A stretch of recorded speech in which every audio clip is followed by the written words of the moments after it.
Hello guys, mumeze mute?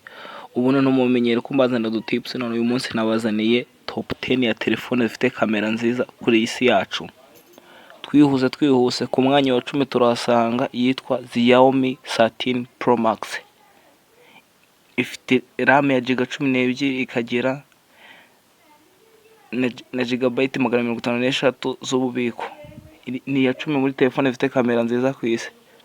Ku mwanya wa 9 turahasanga yitwa Sony Xperia 1V, ikorwa n'uruganda rwa Sony nyine. Iri ku mwanya wa 9 muri telefone zifite kamera nziza. Ku mwanya wa 8 turahasanga yitwa OnePlus 11 5G. Iri ku mwanya wa 8 muri telefone zifite kamera nziza kuri iyi si. Twikomereze, icyo gusaba no gukora follow.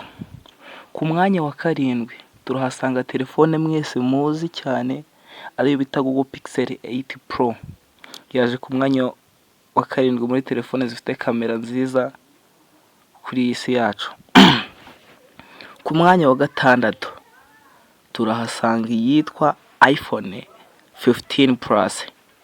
Yakozwe n'uruganda rwa Apple, mwese murabizi iPhone 15 Plus. Iri ku mwanya wa 6 muri telefone zifite kamera nziza.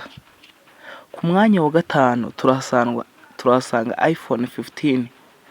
Iri ku mwanya wa 5 muri telefone zifite kamera nziza kuri iyi si.